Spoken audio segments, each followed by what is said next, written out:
What's going on, guys? Good morning. Welcome back to United View. Hope everyone is doing very well. A new day, a new week. It is Monday, and my goodness me, it is going to be a big Monday indeed. We've got 3 medicals going on today, 1 outgoing, 2 incomings. There is so much going on when it comes to transfers and Manchester United. We've got medicals for Matthijs de Ligt touching down in Manchester. Not sure if he's actually yet there just yet. He still might actually be up in the air. He also might be with Ligt and Mazraoui. Yes, his medical at Manchester United today.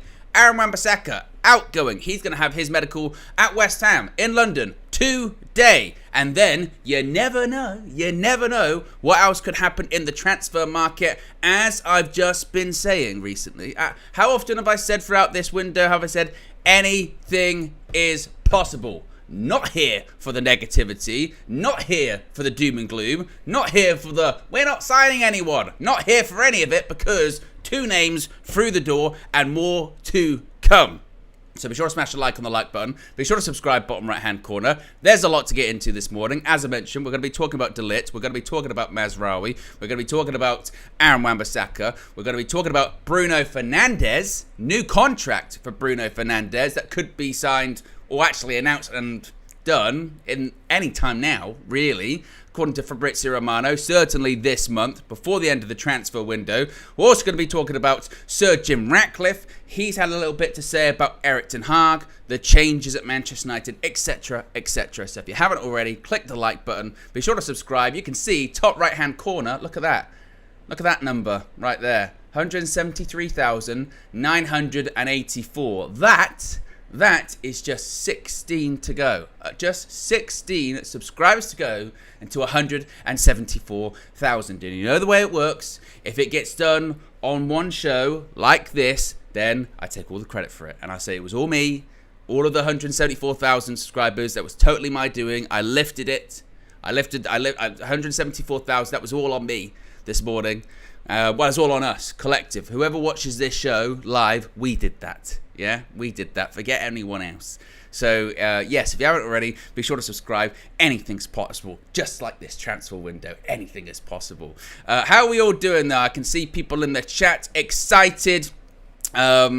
I can see Kenny Fan TV says, good evening, Owen, from Dan Under. Javid says, oh, I'm going to do this. We're going to do this. I don't have that on my soundboard. That's a KG-ism on the soundboard. See Joe Blackman in there, says, let's do this. Owen, fantastic name, superb name, says morning, Owen. He's not saying morning to himself. He's saying morning to me. And I'll say morning back to you, Owen. It's rare that I meet another Owen, to be honest with you. It's one of those names that if I ever hear Owen, I always do a turn, because you don't really often see or hear many other Owens. They're around, but not always. Not always. All Elite says new season. Here we go. Of course, season starts on Friday. Yes, Manchester United with the curtain raiser, and I do think there's room for optimism. I'm not having the negativity. I'm not having the doom and gloom. I'm not having it. I'm just not. Particularly after the weekend of the Community Shield, I saw a lot of boo-boo face. I saw a lot of, we lost the game, like we did in pre-season. We're making signings. We are playing, I think, better football. And there's still people to come back. We've got to, if we're going to the season, head down, doom and gloom, self-fulfilling prophecy, okay? Just like this transfer window, anything is possible, yeah? Anything is possible. So I can see DJ in the chat as well. I won't go as far as saying title charge or anything like that, but you get my point. I thought there was a lot of that after the game at the weekend. You're deluded, copium. Manchester United lost against City's academy, even though it featured still first team players in their team, not their strongest team obviously, but didn't realise they brought through Erling Haaland through their academy, and Ederson, and Akanji. Didn't realise that was actually, and Gvardiol, their defender that they signed for like nearly 100 million. Didn't really realise that one, did it? That was strange, wasn't it? It's not as if Manchester United's team featured academy players. Oh yes, they did actually as well. And it's not as if actually Manchester United should have scored 4 goals in that game. Oh yeah, I missed that. It's not as if, Rashford missed 2, McTominay missed 1. either Ahmad should have shot or Mason Mount should have tapped it in. Oh, forgot about that one, isn't it? Very strange. So yes, there is positives to get into it. Super chat from Ahmad says, are the Hermoso links legit? Well, it's a strange one, that, isn't it? Because I have seen Romano talk about it. He's a free agent, so anything's definitely possible. And as I think shows with all of this, is I think the doubts can be put to rest of this thought process that the new football leadership team that was at Wembley at the weekend, they are not going to be willing to go into the season without getting the targets that they want. So I think that if the idea that they could be looking for another defender, I mean, he can possibly play at left back, I think is a possibility. I still do think we're going to get a midfielder. I just can't see now, with the way Ineos have moved, I can't see them going into the season with the window shutting and being like, oh, we're not going to get another midfielder. I still think that's going to happen. There were rumours about still Victor Lindelof, Scott McTominay, and some others possibly going too. So again, I think there is stuff to be optimistic about. But let's get straight into this. And of course, whilst we're live, stuff is happening. Medicals are underway. I'm hearing and seeing stuff that De Ligt might already be at Carrington. So if anything happens whilst we're live, the breaking news button is there for a reason, and I'm more than happy to press it. Let's get into the stuff about medicals today. Firstly, the incomings. Let's begin with the incoming, shall we? So Ben Heckner from Sky Sports in Germany says, news, Manchester, the chapter, Mazraoui and De Ligt in Munich is over.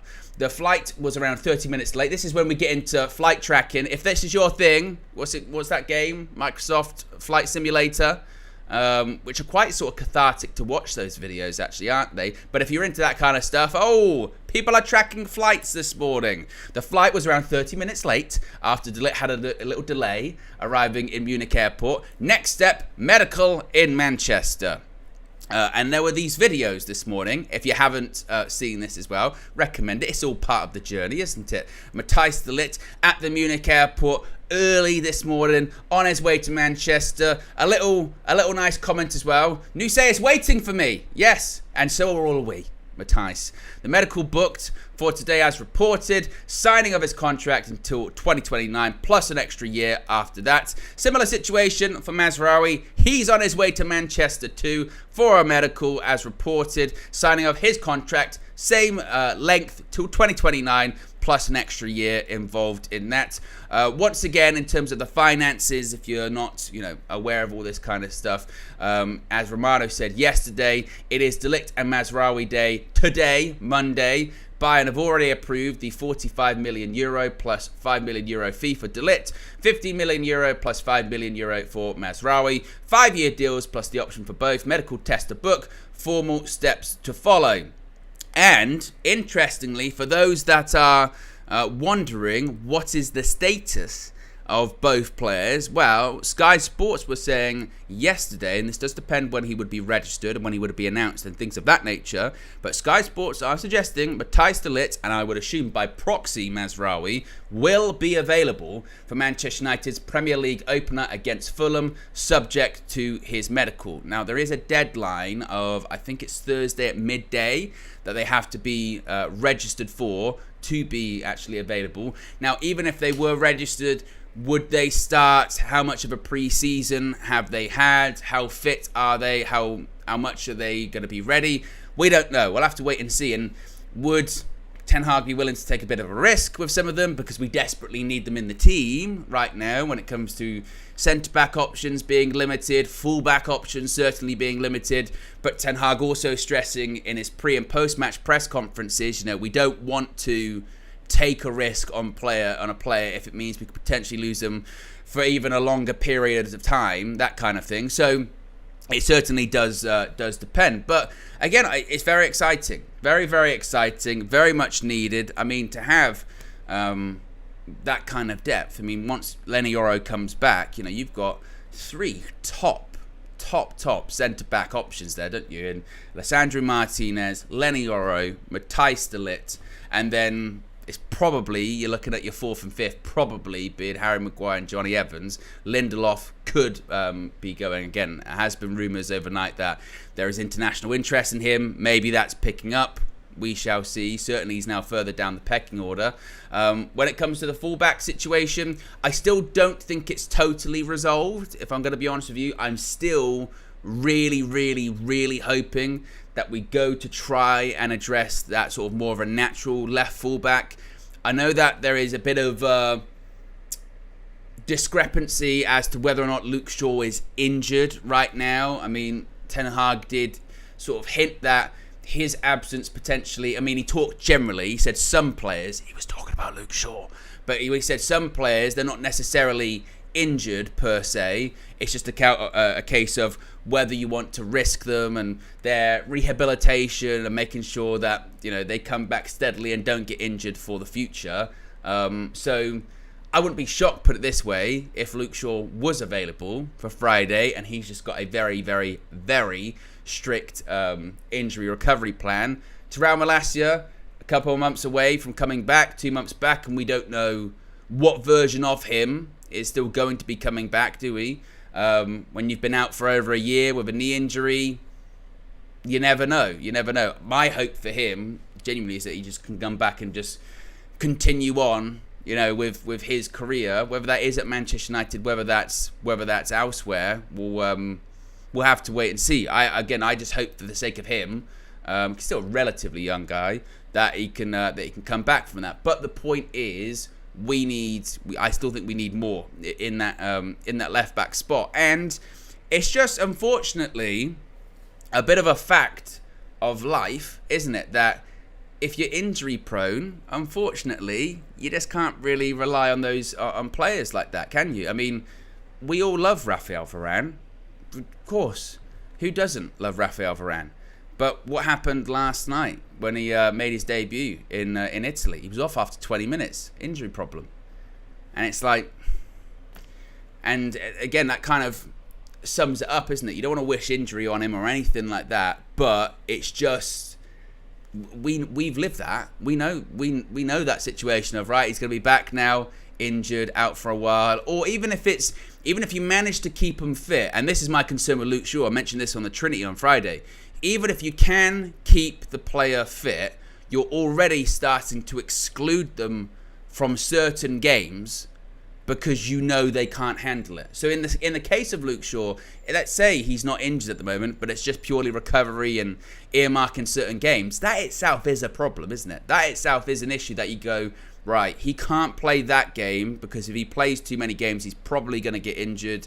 And then that means with this one we probably couldn't play him. We'd like to have him for this game, but we can't. We've got to pull that one out. That's the problem. So, and when it comes to Mazraoui, he's got a dubious fitness record. It must be stressed. Dubious to say the least. De Ligt, not so much. Again, that is such a falsehood that has been whipped up on social media for, I don't know why. I think it's just, again, I think it's point scoring or just to have the sort of contrarian opinion, I think. Because if you do look at it with De Ligt, he's been available for more games or a similar amount of games. I think more games than Lindelof over, was it the last 2 years? More games than Harry Maguire, or a similar amount of games Harry Maguire. More games has been available than Lisandro Martinez over 2 years. And of course, I know Leach has had big injuries, but it's been played up like this guy is never fit. This guy never plays for Bayern Munich. He got completely pushed out by Eric Dyer, and then he never played again. But if you listened to some of the analysis about him over the last few months, that's what you would think is happened. And then when you actually look at the stats, or you talk to any Bayern Munich fan, they're like, no, that's not true. That's not true about De Ligt. So I think this is a real top signing for De Ligt. I think for the price, I think Ineos have pulled an absolute blinder, in all honesty. I mean, what's 45 million euros? I think it's around like 38 million quid. Plus, was it 5 million euros in add-ons, like 2.5? You've signed De Ligt for around sort of 40 million quid. I mean, in this market, by the way, as well. Same market that Everton, I mean, you want to talk about sort of Premier League tax and English tax, Everton wanted like 70 odd million pounds for Jared Braithwaite. Meanwhile, you can go sign Matthijs de Ligt for around 40 million all in. Not bad. Not bad. And I know that people can say, you know, the whole, oh, you're right up Ineos's ass. Look at you. Oh, praising Ineos. Because you want access to the press conferences that I don't go to, by the way. So I'm not sure what I would give a shit about having access to press conferences. But of course they deserve credit. You know what? And they deserve credit for as well is not bowing to pressure all around. I mentioned this on the match view. They deserve credit for not bowing just to pressure from Bayern and also pressure from the fans. Because in years gone by, that kind of pressure would have made Manchester United just go, oh, fine, we'll just pay whatever you want. We'll overpay. And we're so desperate, we'll just give you a massive contract. You know, what if it doesn't work out? Who cares? We just need to do something. We need to make people sort of quiet down is what we need to do. That's what we need to do at the moment. And, you know, the reality is they stood their ground. They said, we're willing to walk away from deals if we don't think they're reflective of value. We have got a certain budget in mind. And by the way, once again, I think they've pulled a bit of a blinder when it comes to the budget because clearly some of the estimations about how big Manchester United's budget was clearly way off. And they waited. They took their time. They knew that the deals were going to get done. They weren't going to be pressured by Bayern, by the fans, by the media or anything like that. And what they've managed to do is get two players for a very, very, very good price. And also, this is a message to some of the other fans as well that were like twerking for Liverpool, by the way. This was what's mad too. When the Zubimendi thing was breaking last week. Like, oh, see, look at that. That's how our real clubs run. Liverpool ain't even signed anyone yet. And that Zubimendi one still might not even happen. But, oh, great. Look at that. That's proper business. Why are we so quick to turn when it comes to that? Manchester United have signed 4 players this summer on a shoestring budget, and we're moving players on. It's not easy to move the players on. We know that. We know it's not easy to move these players on because they've got the big contracts and because anywhere's going to be a step down, and a lot of the clubs aren't willing to match what they're currently on. But in the case of like Wan-Bissaka, which we'll get to in just a second, that's what was a little bit sort of touchy, was exit negotiations, payoffs. But Manchester United, they figured it out. They got it done. He's having a medical today, and they're bringing a player in. And again, they deserve credit for that. They do. And once again, I go back to, that is why getting those people in first, that football leadership team in first, was so important. Because cast your mind back. Remember that? Cast your mind back 3 or 4 months when we're saying, really important. Oh, can I tell you what, if they can get Dan Ashworth in, oh, that's great. Or Omar Barada, a little bit of a gardening period, but he got him in, that's great. Jason Wilcox, that's great. And you get the sitting back, I don't care, transfers. That's all I want. Give me transfers. And he said, well, you do realise that, you know, those people have to be in first to get the transfers that you're looking for, the transfers that you're now celebrating. I don't care, transfers. And they do transfers, and then things slow down a little bit, got us out. Well, these people are just incompetent. They're just completely incompetent. They don't know what they're doing. Boom. 2 signings. And there will be more to come. I would be stunned if we get to the end of this transfer window and we haven't signed a midfielder. Now, as far as who's that midfielder's going to be, don't know. Is it going to be Sander Berg? Is it going to be Ugarte? It still could. It still could be Ugarte. By all accounts, you know, the idea, the notion of saying that, oh, the Ugarte deal is dead is maybe a bit too much of a stretch. And again, if the track record is anything to go by, Ineos, and I know that we're used to when we hear in the past, oh, you know, Man United aren't worried if this deal collapses, or Man United aren't concerned if this deal doesn't go through, they've got other targets. I believe them now. You know, if that Ugarte deal doesn't happen, and they're like, we're not worried, I believe them. I believe that they'll be like, no, we're not worried. We'll end up getting him. We'll end up getting him, or we'll go to someone else. We'll find someone else. That's what we'll do. And again, because that's the people that are currently in charge of these negotiations of that kind of business, they get those deals done. And when it comes to the outgoings, again, we do just have to be realistic that the real polarizing players, the ones that are that you might really want to leave, might not happen this window, but it will happen. It will happen eventually. Their cards are marked. These guys are clearly no fools when it comes to who they think is good enough and not good enough for Manchester United. But you also have to live in reality too.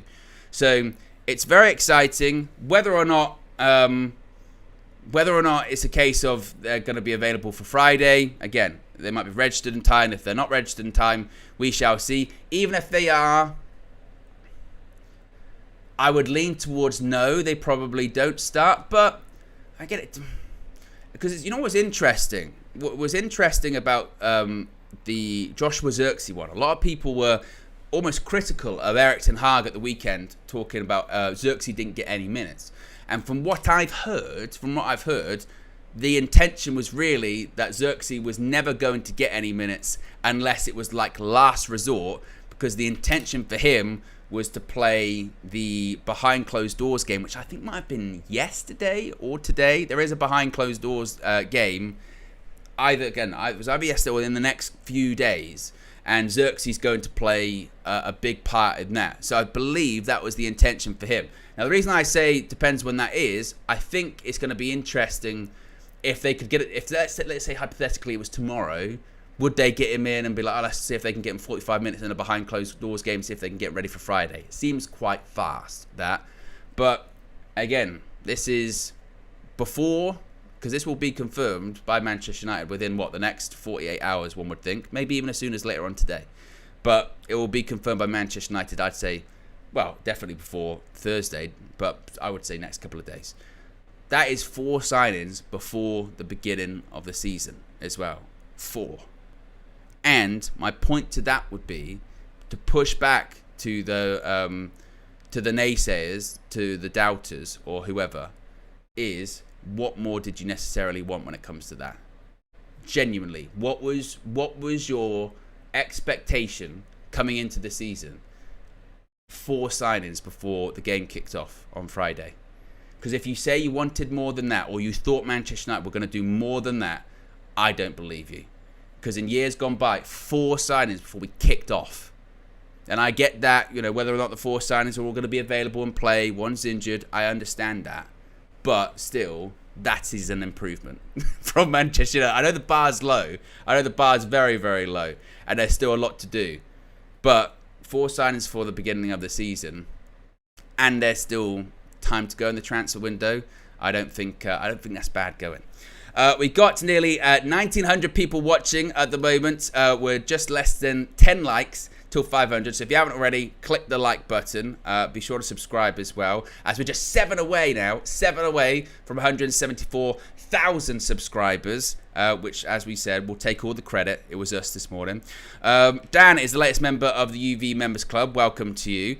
I did the Ahmad Desham one. DJ, big up DJ. Says Bruno 100% deserves his new contract.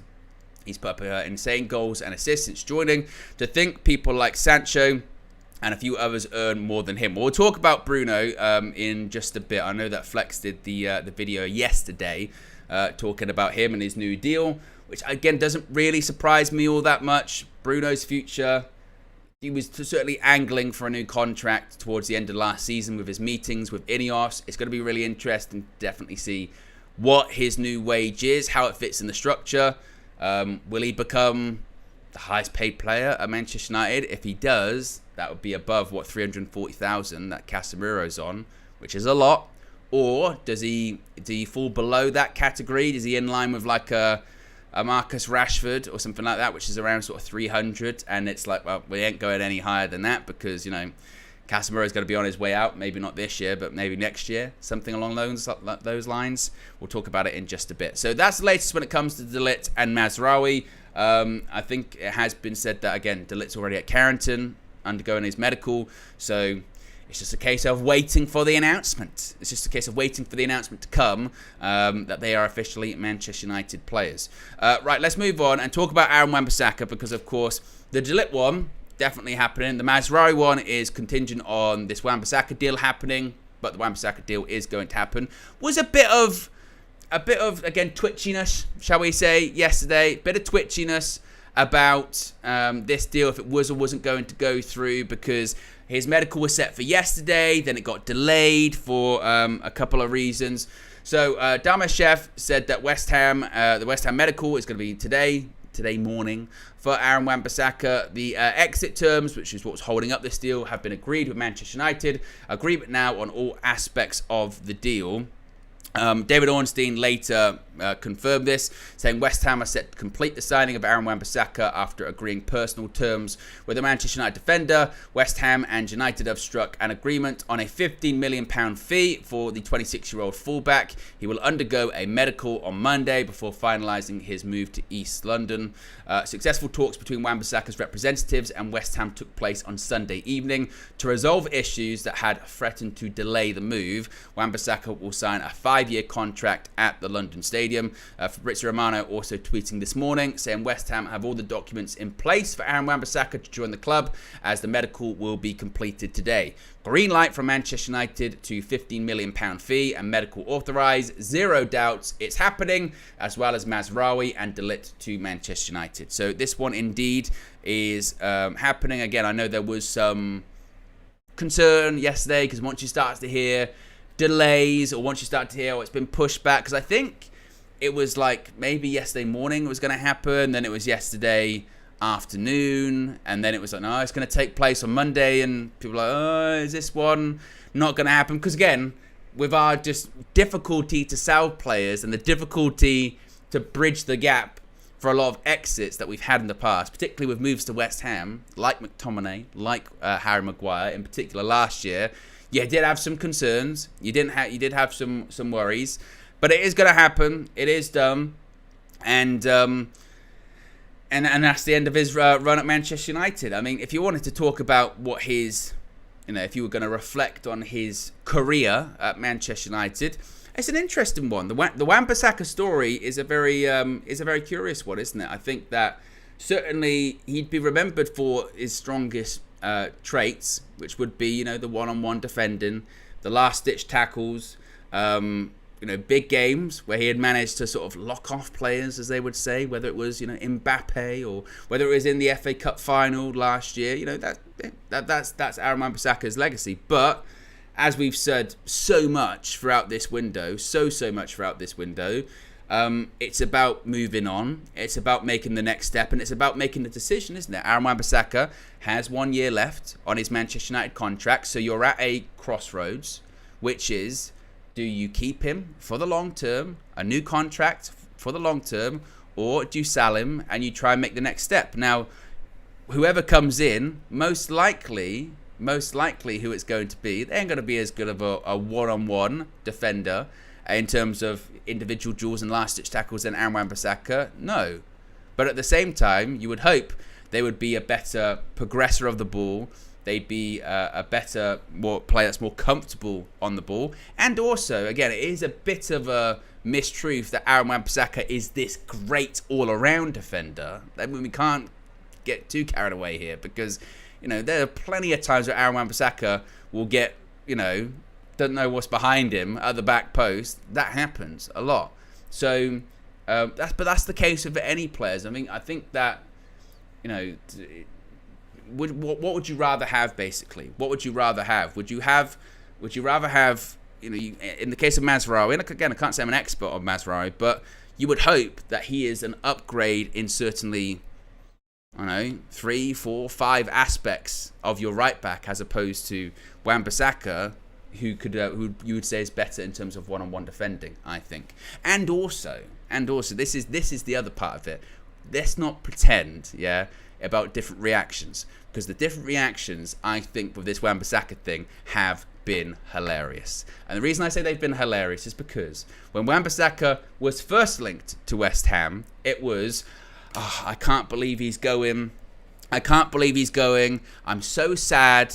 Why is he going? I can't believe he's going. And then the moment that he possibly wasn't going to be going, and the deal might have been held up over a possible exit fee and negotiations and blah, blah, blah, suddenly the same people started cussing him all out, going, how dare he?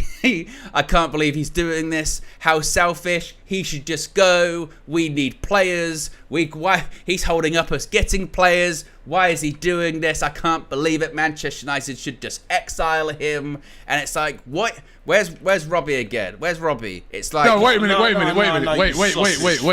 Wait.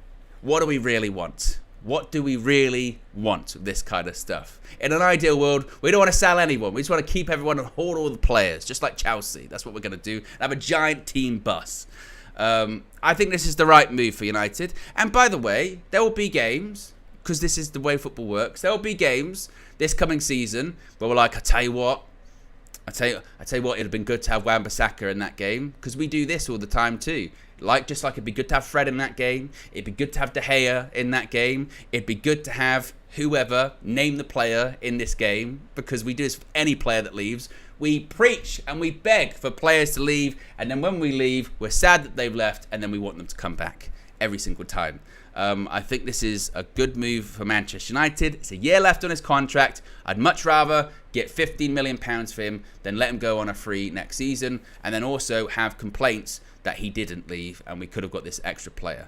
And I think he'll do well for West Ham. West Ham have been very busy, very, very busy in the transfer market. Some good defenders too. In obviously Todibo, in and Wan-Bissaka. And who's the guy they signed from Wolves as well? I forget. But it's going to be fascinating. West Ham are a fascinating club and a fascinating team in general, because, like I say, they do this. They do this quite often, don't they? Whereby they have the stable, steady manager for a period of time. They are settled. They are, a very solid Premier League team, and then they want to progress. They want to try and take the next step, and sometimes it works for them, sometimes it don't, and then they end up circling back to that tried and tested. I am a fan of Julian Lopetegui. I do think he'll do well. I think he's a good coach, and I think they're going to be a really interesting watch this season. Quite a bit of expectation on them at the moment, and the West Ham fan base is actually quite an expectant fan base as well. I remember seeing Nicky Hawkins outside London saying in West Ham Fan TV, he was saying that with David Moyes going, we need more, and you go, wait a minute, you go, hold on, wait a minute. You go, you won a European trophy. Is that not that bad?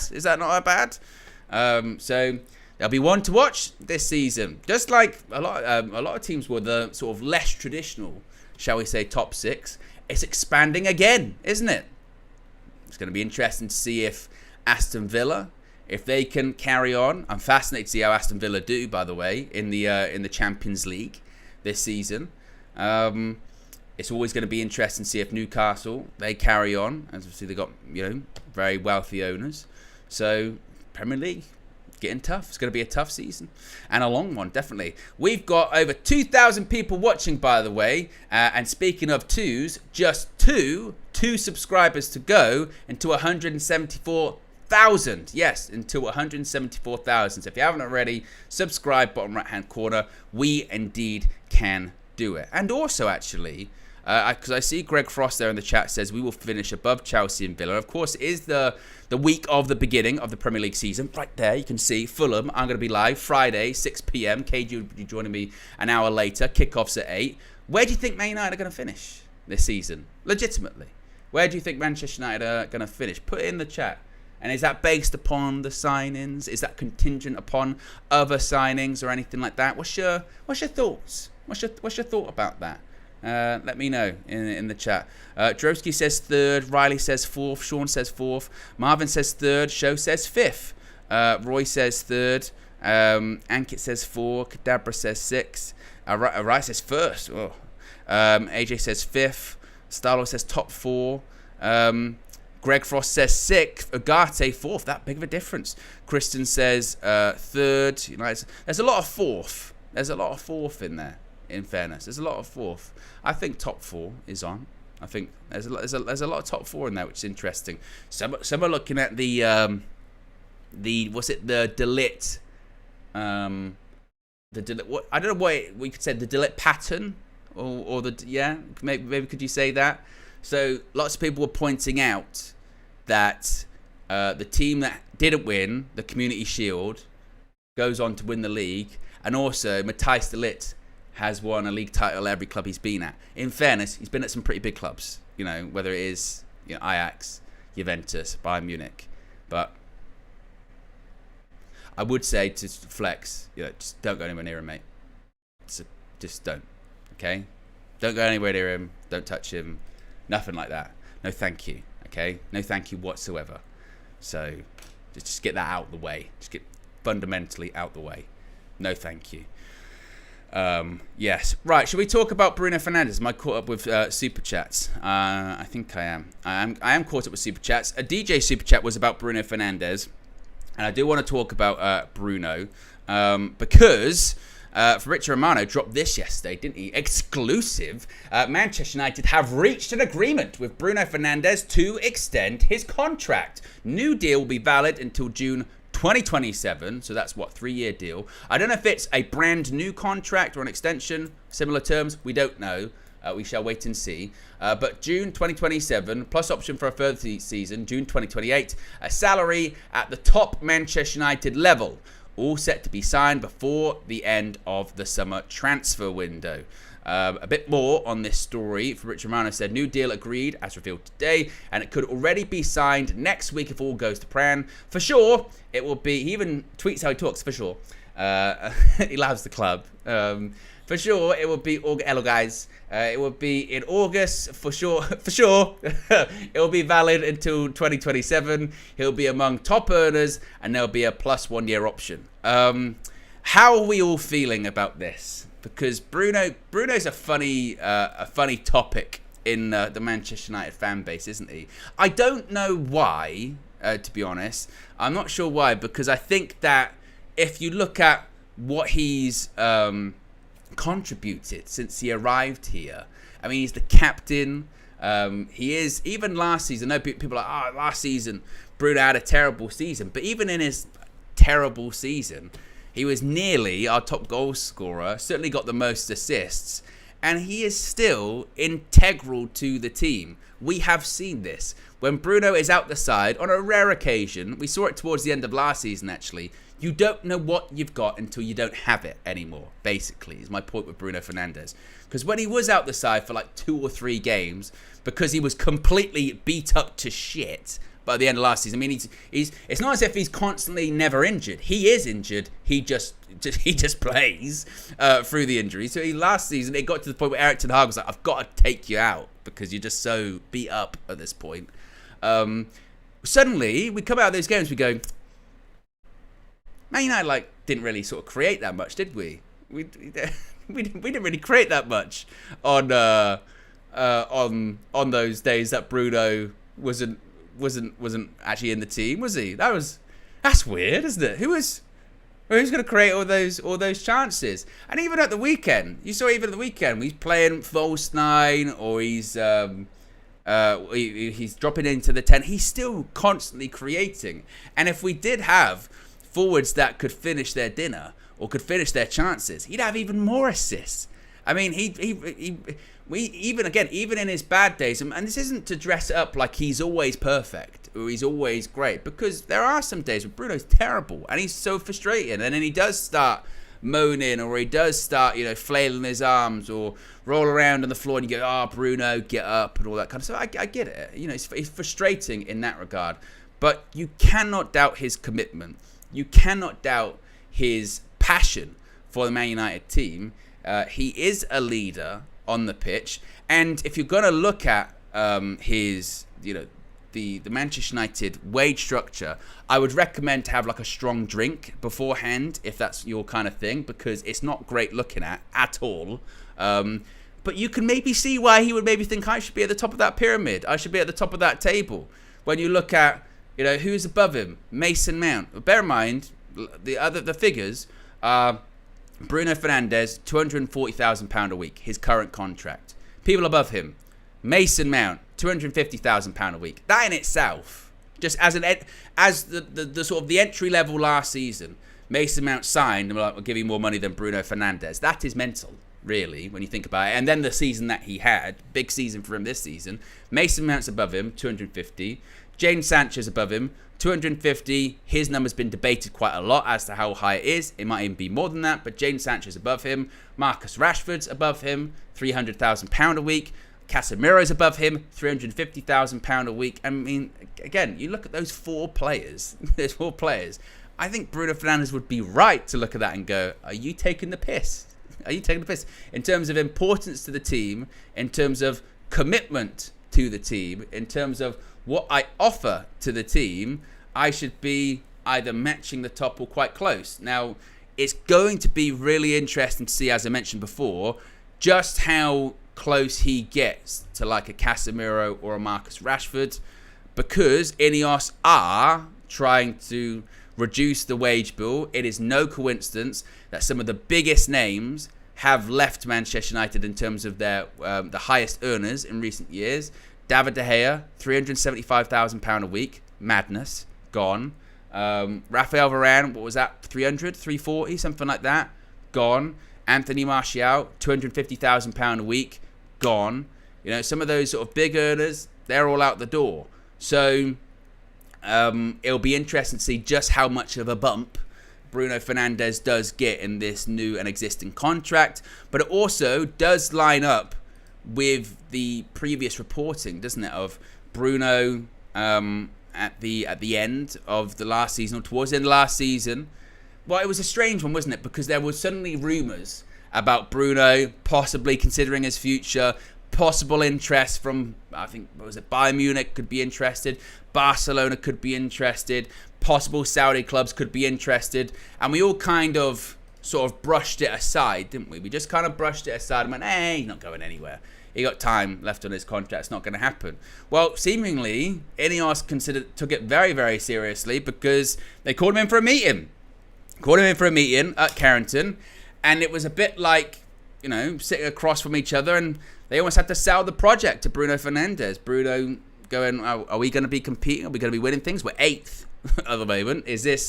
I'm getting to that stage in my career where I do want to win stuff. I do want to compete. Is this what's going to happen? And Ineos say, yes, we are. Just look at the people we're going to sign this summer. And that is, we'll wait and see. No coincidence, is it, that you get to the point where you've nearly signed 4 players, and then it's like, actually, Bruno's gonna stay, and Bruno's gonna commit. Likes what he sees. So I think that again, I can see why he would want that increase in his salary, and I do think that the notion that Manchester United would be better off without Bruno Fernandes is, I do think that is the definition of, you don't know what you've got until you don't have it anymore, because it's almost difficult to judge, because he's never absent but in the times that he is, every single time we go, we didn't create as many chances today. Why don't we create as many chances today? That's a bit weird. It's because he does it so often. We've stopped noticing at this point. Genuinely, we've stopped noticing. And he's not perfect. I remember, was it Luton last season, when we're hanging on, as did Manchester United just in general last year, but we're hanging on, and you're saying take it to the corner, and he takes a shot. And you're going, Bruno, what are you doing, man? What are you doing? And it's stuff like that that is infuriating, absolutely infuriating. But at the same time, again, you look at, it's everything. You look at his numbers. His numbers hold up to anyone in world football. They truly do. To the point that they're not even, I don't think, talked about enough. You look at, again, his performances. 9 times out of 10, if we create a chance, he is somehow involved in it. Whether it is obviously the direct assist or the pass before the pass. Just look at his assist in the FA Cup final last season. That is not a fluke when it comes to Bruno Fernandes. And again, he's a top player. We should be in the business of trying to keep top players. And if you're going to compare it in terms of, would he get into other teams? Yes, he would. most teams would want Bruno Fernandes in their squad or in their team. Absolutely. No doubt about it. And if Bruno Fernandes did play with like a clinical, we're talking clinical striker every time they're through in goal and they scored more often than not, my goodness me, his numbers would probably be even doubled than they are right now. It's mad. So I think this is good news. It kind of just, again, puts that issue to one side, and it's very encouraging. Absolutely. How many likes are we currently at the moment? We are about 250 away from 1k likes. Where's the button that is very encouraging that you can do it. Yeah, I'll press it one more time. You can do it. If you haven't already, click that like button. We also, I don't have to say you can do it, we did it. 174,000 subscribers and already 8 more as well. Big up to the UV community. I don't have like an applause button on here because I just always, it's a bit, what's this?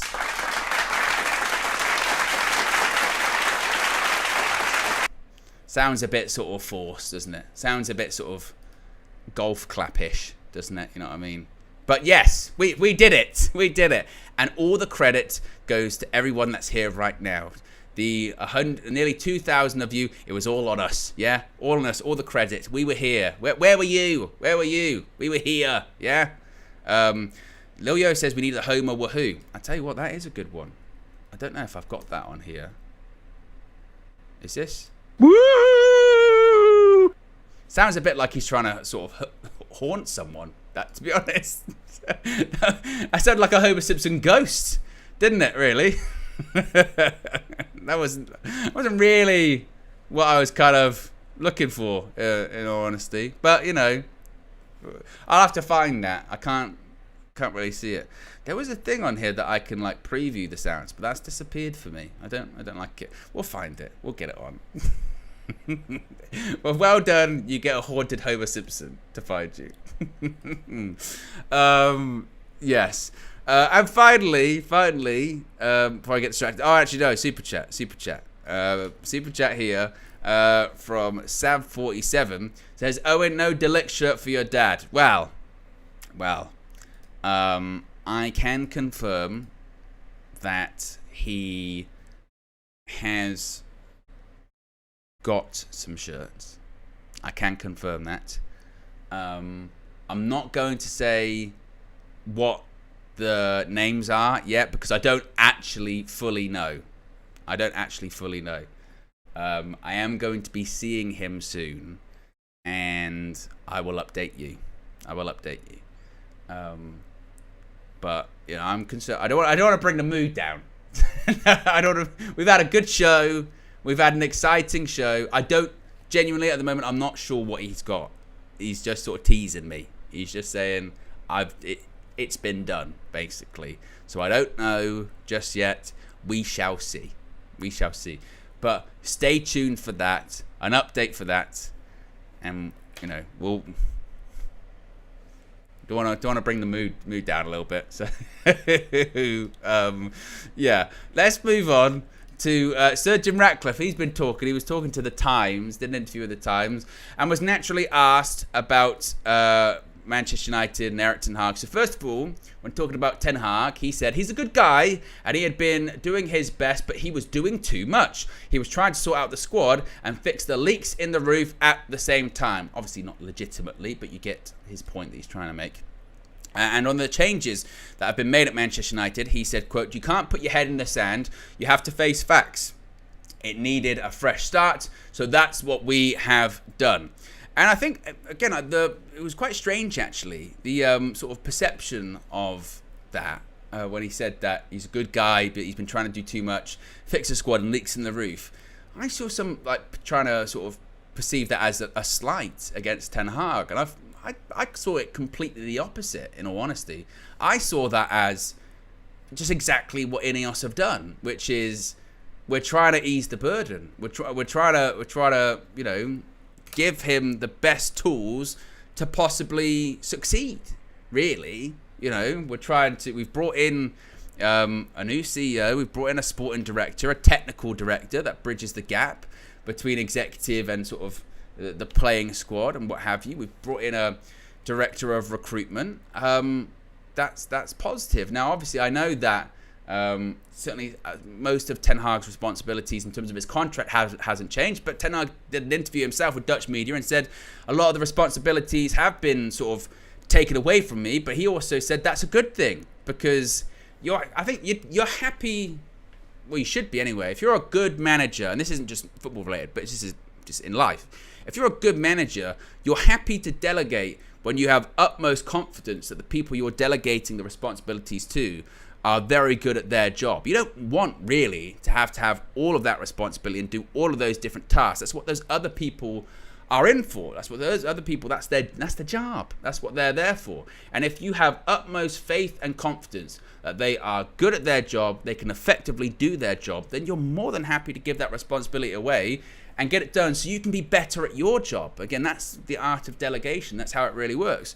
So with Ten Hag, you want him to be primarily focused on coaching, on man managing, on making the team play better, picking the team. Obviously, he's going to be involved in certain aspects of transfers and what have you, because he should have a voice and he should be involved in that process. You don't want to have a situation where just players are just dropped in, deal with it, but it shouldn't have to be the sort of the be all and end all. And again, that's why when you circle back to the Ligt and Mazraoui deals, that's why I was talking to KG about this. That's why I'm not overly concerned. Once again, I know it's the fact that they both played for Ajax and Eric knows them and blah, blah, blah. And once again, we're just getting, are we Manchester United? Are we Manchester Ajax? Manchester United Amsterdam or whatever. But I genuinely do think that if the football leadership team, whether it is Dan Ashworth, whether it is Omar Barada, whether it is Jason Wilcox, whether it is whoever, if they had a problem or they had an issue with signing these players, then I think they would go elsewhere. But certainly in the case of De Ligt, I do feel like it is a situation where it's like, that's just a good signing. The fact that he played, was with Eric and successful under him before, okay, that should be a good thing in this regard. I mean, De Ligt, when he was at Ajax, my goodness me, was like at the time the youngest captain ever, and was being, floated around like this, generational talent. Hopefully he can hit those heights at Manchester United under the same manager. We'll hope that's the case. Not always going to be the case, of course. Some players have played under Eric Ten Hag before and come to Manchester United. Hasn't really worked out, has it? Anthony, Donny, so hopefully it does in the case of De Ligt and Mazraoui. But today is going to be a busy day. Today hopefully is going to be an exciting day. Whether or not we do get like official announcements from Manchester United regarding De Ligt and Mazraoui, anything's possible. Put it in the chat. Anything's possible. I tend to feel like it might be tomorrow. But as the Lenny Yoro deal, I mean, Lenny Yoro's medical sort of stretched across 2 days, didn't it? It was sort of like he was flying, did the medical, then it was like the next day. I would hazard to guess that by 6 p.m. tomorrow, both will be announced. I think that's my guess. 6 p.m. by 6 p.m. tomorrow, both will be announced. I think, and it could happen way before that as well. So anytime within the next sort of what's that, sort of 30-ish hours, perhaps something along those lines. I think we'll have some official announcements indeed. So there you go, guys. Be sure to smash a like on the like button. Be sure to subscribe bottom right hand corner. We did hit 174,000 subscribers. Big up. We're about 170 away from 900. Oh, and also piss off Robbie Fowler as well. Saw your stupid article. What a load of nonsense. Who on earth is listening to, before the season's even started, an ex-Liverpool legend saying how Eric Ten Hag's going to be sacked? I don't see Andy Cole and Dwight York penning pieces for the Mirror going, Arne Slot's going to be a massive failure, do you? Because guess what? They don't give a shit. Who cares about that? Why would they care about that? What a weird article. Could you imagine? What would the reaction be if it was like, I don't know, pick any Manchester United legend about it. They went, Dimitar Berbatov. Do you think that Arne Slot's going to succeed at Anfield this season? He'd be like, who cares? What are you asking me for? Go ask someone that knows Liverpool better than me. Why? I go, can you come up with like 1,000 words? No. No, I can't. I have better things to do in my day. I watch Manchester United. Oh, ask me about Man United. Sure, I used to play for them. Ask me about Spurs or Bayer Leverkusen. I used to play for them. Not Liverpool. What a bizarre article. So yes, what a weird thing. What a weird thing. Who cares about that? But anyway, guys, more stuff coming up later today, 6 p.m. That's all I'll say. Yeah, that's all I'll say. It might be 7 actually. Just stay tuned later on today. Yeah, that's all I'm saying. I'm out of here. Peace.